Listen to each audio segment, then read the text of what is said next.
জানি তো সবাই এখন আমাকে ভুল বুঝবে, কিন্তু পরিবার তুমি বিশ্বাস করো আমার হাতে ছিল না এটা, আমার হাতে কিছুই ছিল না। আমি তো চলেই গিয়েছিলাম এখান থেকে, আয়ুষই তো আমার কাছে গিয়ে। হ্যাঁ হ্যাঁ, আয়ুষ তোর কাছে গেছিল, সে তো আচ্ছা সে তো তোর ও তোকে বিয়েতে রাখতে চেয়েছিল, সেই জন্য ও তোর কাছে গেছিল তোকে ফিরিয়ে আনতে, আর ওই তোর উপর অবিচার করেছিল বলে সরি বলতে। কিন্তু তার মধ্যে ওই তোকে বউ বলার কি হলো আমি তো কিচ্ছু বুঝতে পারছি না। যদি কথাটা মিথ্যেই হয় তুতুল, তাহলে চল তুই চল গিয়ে সবার সামনে বল যে আয়ুষ যা বলছে সেটা মিথ্যে। চল। আচ্ছা এই শোন মা, না শোন একটা না না না, আর কিন্তু ছেলে খেলা করার সময় নেই বাবা। হ্যাঁ এটা সত্যি করে বল না, কি হয়েছিল তোদের মধ্যে? তুলেতে কান্নাকাটির কিছু নেই, তুই সাময়িকভাবে হয়তো আয়ুষের তোকে ভালো লেগেছে তাই বিয়ে করতে চেয়েছে। তুতুল এই বিয়েটা হলে ও বাড়ির কেউ তোকে কোনোদিনও ভালোবাসবে না, কখনো কোনোদিন তোকে মেনে নেবে না, কেউ না।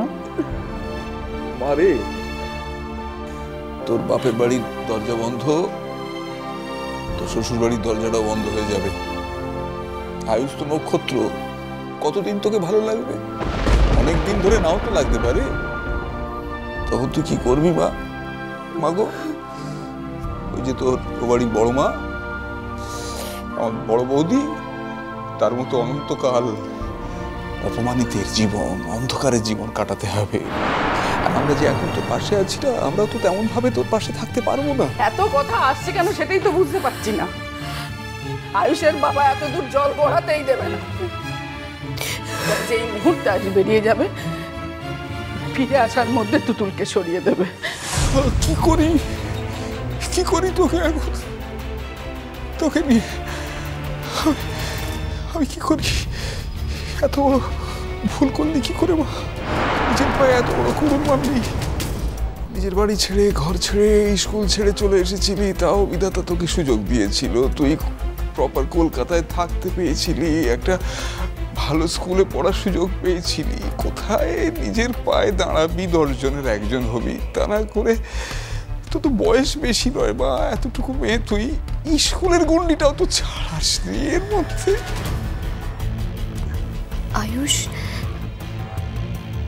আয়ুষ কোথায় চলে যাচ্ছে? আয়ুষ কোথায় চলে যাচ্ছে? তুমি এখানে কি করবে? তাকে আটকাবে? হ্যাঁ যা হয়ে গেছে তার তো কোনো চারা নেই। আমি বলি কি এখন থেকে তোকে একটু বুদ্ধি করে চলতে হবে। আয়ুষ মধুপুরে গিয়া কি আমার স্মৃতি সিঁদুর পড়িয়েছিল জেঠু, আমি কিছু বুঝে ওঠার আগেই আমি কতবার বুঝিয়েছি ওকে, আমি কত বারণ করেছি। তুমি বলো না কাউকে, এই কথাটা বলো না। আমি ওকে কতবার বলেছি। আমি তো বারবার চেয়েছিলাম যে যাতে মধু দিদি আর আয়ুষের বিয়ে হোক, ওরা সুখে থাক, ওরা ভালো থাক। আর তাই জন্য তো আমি ওকে কথা দিয়ে রেখেছিলাম যে যাতে মুখ না খোলে। আর সেই সিঁদুরটা আমি কবেই মুছে দিয়েছিলাম। একটা মেয়ে হয়ে নিজের স্মৃতির সিঁদুর আমি নিজের হাতে মুছে দিয়েছি।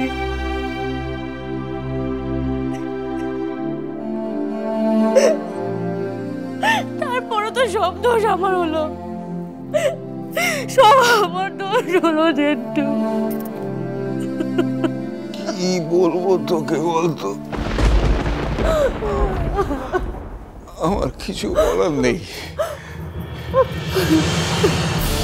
কি হয় জানিস, এরপর আমি সত্যিটা দেখতে পাচ্ছি তো। এরপর কোলাহল তৈরি হবে, ঝড় বইবে, আলোড়ন, এত ঢেউ, এত বিপত্তি তুই সামলাবি কি করে? ও বাড়ির বড় বৌদি সে তো কোন ঠাসা হয়ে যাবে। আমরা বড় অসহায় হয়ে গেছি রে বা। পরই তোকে ও বাড়ি থেকে ডেকে পাঠাবে, জল আরো খোলা হবে।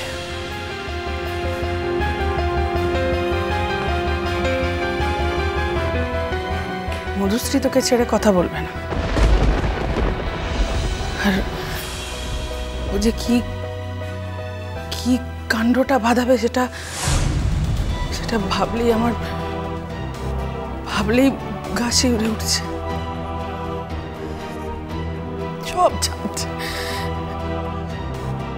সব ঝাঁজ গিয়ে পড়বে তোর ওপরে।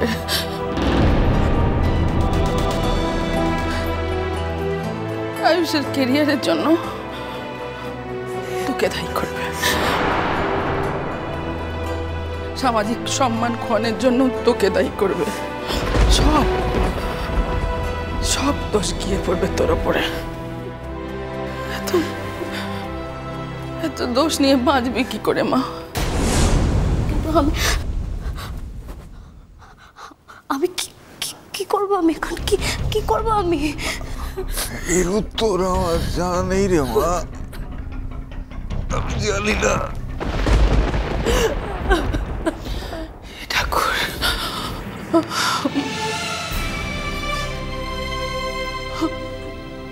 যাকে তুই ভালোবেসেছিস তার কাছে তুই থাকতে পারিস, তাও ভালো। তুই জেনে শুনে আগুনে ঝাঁপ দিস না, তো জেনে শুনে আগুনে ঝাঁপ দিস না। তার চেয়ে ভালো তুই এখান থেকে চলে যা।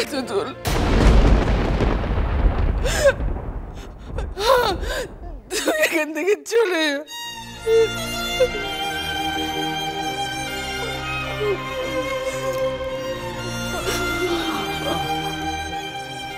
আমার বলতে বুকে খুব লাগছে, কিন্তু এছাড়া আর কোনো পথ নেই রে মা, এছাড়া আর পথ নেই। তুই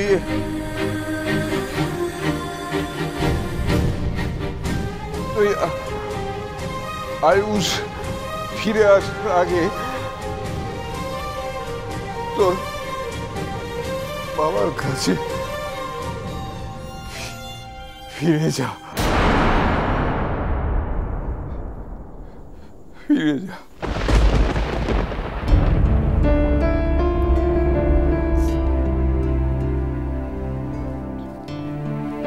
বেশ,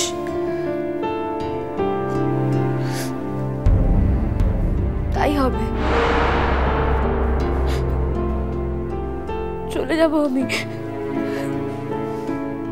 কালকেই চলে যাব। আমি দূরে চলে গেলে আয়ুষ নিশ্চয়ই মধু দিদিকে বিয়ে করে ফেলবে। আমি চলে যাব। শুধু দূরে চলে গেলে হবে না মা, তোকে আয়ুষকে অস্বীকার করতে হবে।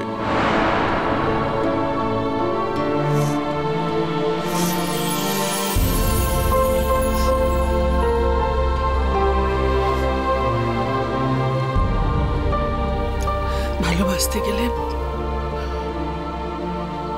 অনেক কষ্ট সইতে হয় মা, অনেক অনেক কষ্ট,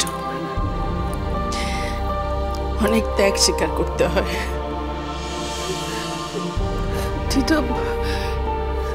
তুই একটুখানি মেয়ে একটা, কষ্ট সইতে পারবি তো?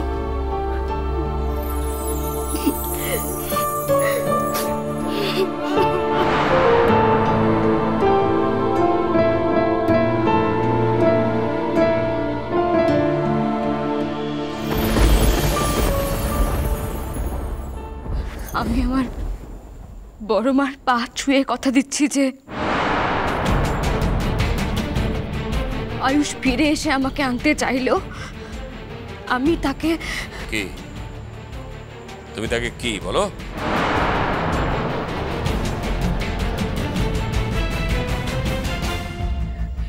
আমি তাকে অস্বীকার করব। চোখের তারা